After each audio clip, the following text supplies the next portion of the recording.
तो एंजाइटी को हिंदी में आप चिंता कह सकते हैं, लेकिन चिंता के लिए एक शब्द कंसर्न भी होता है, और यह एंजाइटी का मतलब ये होता है जब आपको खुद को लेकर, अपने भविष्य को लेकर, या किसी चीज को लेकर, अपने पेरेंट्स को लेकर बहुत तनाव सा होने लगे। तनाव तो सबको होता है, हल्का फुल्का सामान्य बात है। आपको दिन में 2-4 मिनट तनाव हुआ, फिर आपका मूड ठीक हो गया, किसी ने आके हंसाया, आप हंस पड़े, ठीक हो गया, और नॉर्मल बात है, सामान्य बात है। अगर किसी को कभी तनाव नहीं हो रहा तो ये तनाव की बात है। तो अगर आप थोड़ा बहुत तनाव होता है तो समझ लो आप एकदम फिट हैं, मेंटली फिट हैं, साइकोलॉजिकली फिट हैं। थोड़ी बहुत चिंता रहे तो जिंदगी में गति रहती है। चिंता अगर ना हो ना तो जिंदगी में मजा ही नहीं है। जिंदगी में मजा, जिसको बोलते हैं आपकी जेन जी की भाषा बोलते हैं, किक नहीं है, किक लाइफ में। तो किसी के पास जाओ, किक लगवा के आ जाओ, उसमें क्या दिक्कत है। तो जिंदगी में किक अगर नहीं मिल रही है, इसका मतलब है कि चिंता नहीं है, कोई स्ट्रगल है ही नहीं। थोड़ी बहुत स्ट्रगल्स होती हैं, चिंताएं होती हैं, तो उसका अपना सुख है, सौंदर्य है। लेकिन जब इस चिंता का अनुपात बढ़ने लगे, और ऐसा बढ़ने लगे कि आपको रात दिन तनाव सता रहा है, केवल नेगेटिव थॉट्स आ रहे हैं, पॉजिटिव वाले बंद हो गए। यह अनुपात इतना भयानक है कि 95% नेगेटिव थॉट्स आ रहे हैं, पॉजिटिव 5% आते हैं। और रॉकेट की स्पीड से नेगेटिव थॉट्स आते हैं, इतनी तेज गति से आते हैं। दिल की धड़कनें तेज हो जाती हैं, हार्ट बीट्स तेज हो जाती हैं। और कभी कभी ऐसा लगता है कि पर सोना चाह रहे, नींद आ ही नहीं रही है, बेचैनी बहुत ज्यादा है। और कभी कभी ऐसा कि आपके हाथ में, पैर में नमनेस होने लगे, हाथ पैर सुन्न होने लगे, या हाथ पैर में वाइब्रेशन जैसी फील होने लगे, सिर भारी रहने लगे। और ये लगातार, ऐसा नहीं कि एक दिन हुआ, बार बार होने लगा। तो इसका मतलब है कि अब आप जिस स्थिति में हैं उसको एंजाइटी कहते हैं। मेडिकल साइंस में एंजाइटी के कुछ कुछ ये लक्षण माने जाते हैं। आप एंग्शियस हैं, और एंजाइटी समय रहते ठीक न हो, स्पेशली अगर 2 सप्ताह तक लगातार चल जाए इसी लेवल पर, तो खतरा होता है कि आप डिप्रेशन की तरफ जा रहे हैं। और डिप्रेशन इतनी बुरी अवस्था है कि भगवान करे किसी के दुश्मन की भी ना आए। हमारे दोस्तों की तो ना ही आए, दुश्मन को भी इतना बड़ा श्राप मत देना कि डिप्रेशन में चला जाए। तो बहुत बड़ा श्राप है।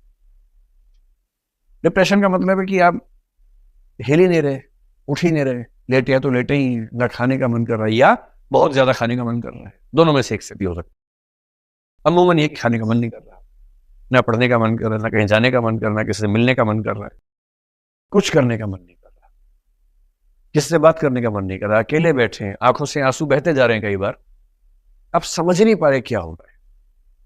और आपके आसपास जो ज्ञानी लोग हैं वो क्या कह रहे हैं, अरे ये सब कुछ नहीं होता डिप्रेशन पर, कुछ नहीं होता, चल हमारे साथ। ये बहुत ही हल्का आदमी है, इसको पता नहीं डिप्रेशन क्या होता है। डिप्रेशन बहुत गंभीर रोग का नाम है। ये हंसी मजाक से सॉल्व नहीं होता है, ये गंभीर समस्या होती है। और आप लोगों की उम्र में इसके चांसेस थोड़े ज्यादा इसलिए होते हैं। एक तो आप लोगों की उम्र ऐसी है कि ये उम्र दोस्ती, प्यार, मोहब्बत वाली उम्र है। इसी समय आपके सामने सबसे बड़ी जिम्मेदारियों का बोझ भी है, सफल होना है, परिवार को सेटल करना है। ये क्राइसिस है, ये युवा जीवन में क्राइसिस रहता है।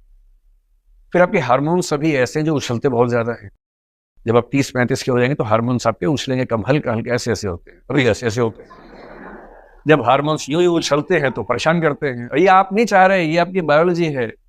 मतलब एक बड़ी सुंदर किताब है, it's not you, it's your biology. जो आप है वो आप नहीं है, आपकी जैविकी है। आपके हार्मोन्स आपको वैसा बना रहे जैसे आप हैं। तो इस उम्र में उछल कूद मचाना बहुत नॉर्मल बात है। इस उम्र में वो हार्मोन्स आपको परेशान ज्यादा करते हैं, स्वाभाविक सी बात है। और क्योंकि वो हार्मोन्स की अपेक्षाएं ज्यादा हैं, इसलिए निराशाएं भी ज्यादा होती। अपने फादर को आप कभी देखिएगा, वो ना बहुत खुश होते होंगे, ना बहुत दुखी होते होंगे। इसलिए नहीं कि बहुत महान आदमी है, क्योंकि उनकी उम्र 50 साल है और आदमी है। 50 साल का आदमी आमतौर पर लगभग ऐसा हो जाता है। और ये हार्मोनल बैलेंस, जैविकी, उन सबके फैक्टर्स ज्यादा होते हैं। इसमें किसी का तीर मारने वाला मामला नहीं होता है। मम्मियों का स्वभाव आमतौर पर थोड़ा सा अलग रहता है। 50 की तो ये मस्त मोला रहती है, खूब हंसी मजाक मौज मस्ती करनी हो, कहीं शादी ब्याह में जाके डांस करना हो तुरंत तैयार हो जाती है। कोई मर जाए खटाक से जाकर रोना शुरू कर देती है। बाप यहाँ भी मनहूस, वहां भी मनहूस, क्योंकि उसको वो नहीं तो बस पता कैसे बिहेव कर रहे हैं इन सब मामलों में। वो अपना शेयर मार्केट और न्यूज और एमएलए और इसी सब लगा रहता है कि कौन विधायक बना, कौन मरा, कौन क्या हुआ। खबरों में उसकी जिंदगी कट जाती है। तो एंजाइटी तो सामान्य बात है, लेकिन वो डिप्रेशन के लेवल तक ना पहुंचे, ये चुनौती है। तो जब जब आपको एंजाइटी होगी जरूर, सामान्य बात। बच नहीं सकते उस चीज से। और एक आध बार हो ही जाए तो ठीक रहता है, एक आध बार। मुझे खुद हुई थी एक बार और 1.5 साल तक रही, दवाइयां खानी पड़ी, उसके लिए गंभीर समस्या हो गई थी, फिर ठीक हो गया। मुझे कारण पता था, वो कारण जैसे दूर किया तो 5-7 दिन में दवाई छूट गई, उसके बाद से मैं एकदम मस्त हूँ। उसका फायदा बड़ा हुआ। 1.5 साल तक दवाइयां खा के एंग्जाइटी से निकलने में बड़ी दुविधा तो थी, और उसका फायदा ये हुआ कि उसके बाद से कुछ भी हो जाए मुझे एंग्जाइटी होती नहीं। कहते हैं ना, बिना मरे स्वर्ग नहीं मिलता है। एक बार निकल लो तो ठीक रहता है। गालिब ने कहा था कि मुश्किलें इतनी पड़ी मुझ पे की आशा हो गई। एक लेवल तक मुश्किलें परेशान करती हैं, एंग्जाइटी होती है, एक समय के बाद लगता है अरे ये सब तो झेला हुआ पहले भी, इसमें क्या है, आजा आजा तू भी आजा, कोई बात नहीं, एक और सही। तो मेरी राय यह है कि इस उम्र के बच्चों को एक आध बार एंग्जाइटी का अटैक हो ही जाए ना तो ठीक है, छोटा मोटा, बहुत बड़ा नहीं। खूब बेचैनी, नींद नहीं आ रही है, करवटें बदलते रहे सारी रात हम, आपकी कसम आपकी, वो एक फिल्मी गीत है, मैंने उसकी लाइन बोल दी, फिल्मी गीत। एक आध बार ये हो जाए ठीक रहता है, फिर धीरे धीरे क्या होता है कि आपके हार्मोन्स थोड़ा स्टेबलाइज होते हैं, आपका व्यक्तित्व थोड़ा स्टेबलाइज होता है, फिर आप धीरे धीरे संभाल लेते हैं बड़ी बड़ी चुनौतियों को। जो बच्चे घर से पहली बार निकलते हैं बहुत प्रोटेक्शन में होते हैं, घर से बाहर निकलने के बाद दुनिया देखना शुरू करते हैं, कितनी दिक्कत होती है। पहली बार कोई ना कोई बेवकूफ बनाता ही है, कोई थोड़े पैसे ठक्के ले जाता है किसी बहाने से, और आपको लगता है दुनिया इतनी गंदी है, हम तो भरोसा कर रहे थे। और 5-7 साल बाद आप भी उस तरफ हो जाते हैं, फिर कोई नया आता है तो दुनिया यूं ही चल रही है। इसलिए इस तरफ से उस तरफ पहुंचने के लिए कुछ झटके बहुत जरूरी है, अनुभव से हम सीखते हैं। कल मुझे एक बच्ची ने कहा, मैं उसी एग्जाम्पल से समझाता हूँ, उसने कहा कि मुझे एंग्जाइटी की दिक्कत है, क्योंकि मैं बहुत गंभीरता से पढ़ रही थी 7 महीने से, जनवरी के आसपास से एंग्जाइटी की मुझे शुरुआत हुई। उसने खुद एक कारण भी बता दिया जो उसको पता नहीं था कि वही कारण है। उससे कहा, मैं सुबह 7 बजे लाइब्रेरी में आती थी, रात को 12 बजे जाती थी, इतना पढ़ती थी। जब आती थी घर में सब सोए होते थे, जब जाती थी सो चुके होते थे। मैं केवल पढ़ाई करती थी, इतना तल्लीन थी पढ़ाई को लेकर। तो मैंने उसको बताया कि आपकी एंग्जाइटी का जो मैं समझ पा रहा हूं 2 ही कारण है। नंबर 1, एंग्जाइटी का बेसिक लक्षण पता है क्या है? लक्षण का मतलब जो स्थिति बनती है, जैसे मान लीजिए कोई प्रॉब्लम इतनी है, हमारी दिक्कत यह है कि हम अपने विचारों से उस प्रॉब्लम को इतना बड़ा बना देते हैं। प्रॉब्लम है इतनी, बस इतनी सी प्रॉब्लम है, बस सोच सोच के हमने इसको इतना बड़ा बना दिया, और हम अपने मन ही मन में जूझ रहे हैं कि इतनी बड़ी समस्या और मैं ये हूं, मैं कैसे जूझूं, जबकि जूझना इससे है, और आपने उसको इतना बड़ा बना दिया कि इससे मैं कैसे जूझूं, और मन ही मन में घबरा के। जैसे एक सिंपल सा एग्जांपल है, सिंपल सा एग्जांपल ये है कि आप और आपका कोई दोस्त या आपकी कोई दोस्त पोहे खा रहे थे किसी शॉप पे, और इतने में आपके शहर के किसी पड़ोस के इंसान ने आपको देख लिया। ये सब भय रहता है ना आप लोग के मन में थोड़ा सा, क्योंकि पापा मम्मी नहीं समझते इंदौर की जिंदगी कैसी है, इंदौर में नया दौर चल रहा है, वो पुराने शहर में नहीं चल रहा है। और उसने अपना फोन निकाला और अपनी फोटो खींच ली, वो भी ऐसे एंगल से खींची कि आप चम्मच दे रहे थे पर लग रहा है कि हाथ में हाथ डाल के बैठे, आप दे रहे थे चम्मच और वो सिचुएशन ऐसी लग रही है कि हाथ पकड़ा हुआ है।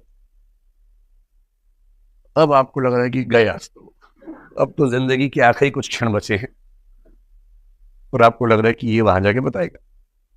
हो सकता है कि उसको पता भी ना हो कि आप वहां बैठे थे, हो सकता है कि बहुत सारी भीड़ थी, 50 लोग थे, आप भी थे, शायद उसकी नजर भी ना पड़ी हो आपके ऊपर, शायद उसने यूं ही, और फोटो ना भी खींची, शायद उसने बेशक फोटो अपना लिया हो किसी और काम से, सेल्फी खींच रहा हो, क्या पता, और सेल्फी के उस तरफ आप बैठे हो, क्या तो सेल्फी खींच रहा हो मुंह टेढ़ा करके, जैसे आजकल लोग करते हैं, आंख इधर करके मुंह उधर करके सुअर जैसा मुंह बना के सेल्फी खींचते हैं, जो प्यारा सा पिग जैसा, छोटा पिग जो होता है प्यारा सा, वैसी फोटो खींचते हैं अपनी।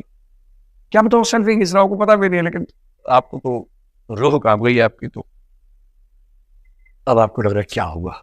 अब देखिए, हुआ कुछ नहीं। हो सकता है वो व्यक्ति पहचान भी गया हो तो उसको ये अंदाजा हो कि भाई बड़े शहर में बच्चे ऐसे करते हैं, मेरे बच्चे भी तो रहते हैं, मैं क्यों किसी बच्चे की प्राइवेसी पे हमला करूं, कल को कोई मेरे बच्चे की प्राइवेसी पे हमला करेगा तो नहीं करना चाहिए, हो सकता है वो कुछ ना करे। और आपके मन में कल्पनाएं शुरू हो गई है, रॉकेट की गति से शुरू हो गई है। अब ये फोटो मेरी मम्मी को भेजेगा, पापा को भेजेगा, पापा देखेंगे, दिल का दौरा पड़ जाएगा पापा को, अटैक।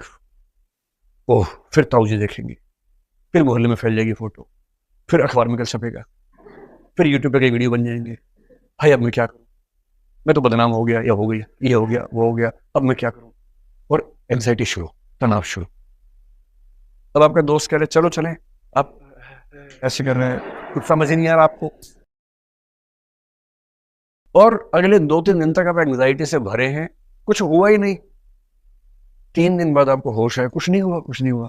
ओह, बाल बाल बच गए। दिक्कत जो थी उसको इतने गुना आपने मन में बढ़ा लिया कि आप उसी से जूझ रहे हैं। और कल जो बच्ची थी उसने क्या किया, 2023 में जो यूपीएससी का प्रीलिम्स आया, इस बार बहुत लोगों को एंजाइटी हो रही। 2023 में जो प्रीलिम्स का पेपर आया, आज तक का सबसे मुश्किल पेपर था वो। सी सेट का तो था ही, जीएस का भी ऐसा था कि कट ऑफ पहली बार 75 आई है जनरल कैटेगरी में, जबकि पिछली बार 86 थी 200 में। इस बार 75 है। आज तक इतनी कम कट ऑफ नहीं आई, क्योंकि पेपर टफ था, सिंपल सी बात। अब 200 में से 75, यानी जिसने 100 में से 38 सवाल ठीक किए, उसका प्रीलिम्स हो गया जनरल में। एससी एसटी में और नीचे है, ओबीसी का ऑलमोस्ट इक्वल है, एससी एसटी ईडब्ल्यूएस के और नीचे है, काफी नीचे तक भी गया है। अब आपको 100 में से 38 सवाल करने, 10 में से 4 सवाल ठीक आने चाहिए बेसिकली। लेकिन आप जब पढ़ रहे हैं, फिर क्वेश्चन सॉल्व कर रहे हैं पिछले साल के, जैसे 10 में से 4 हो रहे हैं, आपको चिंता कि 6 नहीं हो रहे हैं। बस आपको ये नहीं पता कि 4 होने पर प्रीलिम्स हो जाता है, और आपने चिंता इतनी बढ़ा ली है कि अरे टॉपिक पढ़ लिया फिर भी नहीं हो रहे। आप समझ ही नहीं रहे कि यूपीएससी का तरीका क्या है सवाल पूछने का।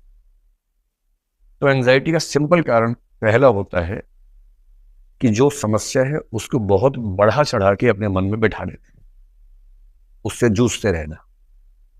और दूसरी और सबसे खास वजह यह है, किसी ऐसे व्यक्ति का आसपास न होना जिससे बात करके एंजाइटी कम हो जाए या ठीक हो जाए। वो आसपास आमतौर पर दोस्त होते हैं, दोस्त से अच्छा कोई साथी इस मामले में नहीं होता है। पेरेंट्स तो एंजाइटी कई बार दे रहे होते हैं, तो उनसे आप कैसे एंजाइटी खत्म करेंगे। किसी किसी को अच्छे ऐसे पेरेंट्स मिलते हैं, स्पेशली ऐसी मम्मियां मिल जाती हैं जो एंजाइटी खत्म कर देती है। पर कई घरों में क्या होता है, आप लोगों की उम्र में पेरेंट्स एंजाइटी का सोर्स हैं, तो आप उनसे कैसे डिस्कस करेंगे। वो तो जैसे उनसे बात करेंगे, पापा एग्जाम पास से घबराहट हो रही है, पापा बोलेंगे 2 साल से पाल रहा हूं तुझे,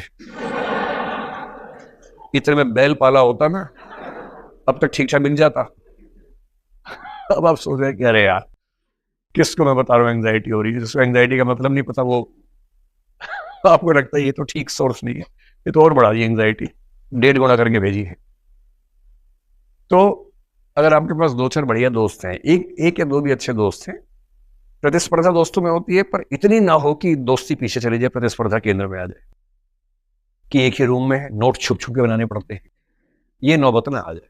नोट्स बनाओ धूमधाम से कि इसके मैं बना रहा हूँ, इसके तो बना ले, बांट लेंगे आपस में, बात खत्म। तेरा भी सिलेक्शन होगा, मेरा भी होगा, ठीक है, रैंक ऊपर नहीं जाए, क्या फर्क पड़ता है, लेकिन दोस्ती केंद्र में है, प्रतिस्पर्धा नंबर 2 पे।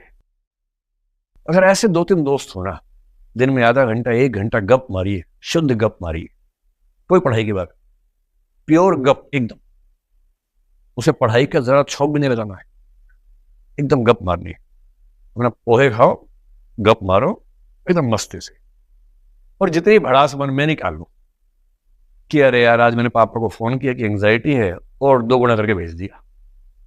बोले हमारे घर में भी है यार, ये बाप नाम का प्राणी होता ही ऐसा है, इनसे जितना बचो उतना बढ़िया, इनसे महीने में सिर्फ उस दिन बात करो जिस दिन पैसे मंगवाने होंगे। ये बाप नहीं, ये एटीएम होता है। पासवर्ड आपको पता है, पासवर्ड क्या है, पापा बहुत घबराहट हो रही है, पैसे आ जाते हैं। इससे ज्यादा ना वो दे पाएगा, ना उससे उम्मीद करो, और कुछ और मांगोगे तो धमकी आएगी, चेतावनी आएगी, छोड़ो। वो ठीक भी है, आमतौर पर पिता लोग बच्चे को थोड़ा तनाव में रखते हैं ताकि बच्चा ढीला ना पड़ जाए। मम्मी अनकंडीशनल प्यार करती हैं ताकि बच्चा घबरा ना जाए। तो बाप और माँ ने बांट रखा है अपना अपना काम। बायोलॉजी ने बांट रखा है कि मम्मी प्रायः अनकंडीशनल लव बच्चों से करती हैं, बच्चों से, पति से नहीं, सिर्फ बच्चों से अनकंडीशनल लव करती है। और बाप जो होता है वो कंडीशनल लव करता है कि बेटा प्रीलिम्स निकाल लो, साइकिल दिलवा दूंगा, मेंस निकाल लो, बाइक दिलवा दूंगा, फाइनल कर लो, कार दिलवा दूंगा। और बेटा अगर नहीं हुआ तो, प्रीलिम्स नहीं हुआ तो साइकिल नहीं रिक्शा, मेंस नहीं हुआ तो बाइक नहीं ऑटो, और इंटरव्यू नहीं हुआ तो कार नहीं टैक्सी, दिलवाऊंगा तब भी। लेकिन तब सीधे सीधे स्टार्टअप तुम्हारा शुरू करवाएंगे, रिक्शा का स्टार्टअप। तो बाप ऐसे करता है, कंडीशनल लव करता है। माँ मस्त रहती है, मम्मी अगर प्रीलिम्स नहीं हुआ तो क्या हुआ, मेरा बेटा है तो आजा बच्चे, आजा बेटा, राजा बेटा, राजा बेटा, राजा बेटा। रिक्शा चला रहा है पर राजा बेटा है, राजा राजा होता है, माँ की नजर में तो राजा ही है।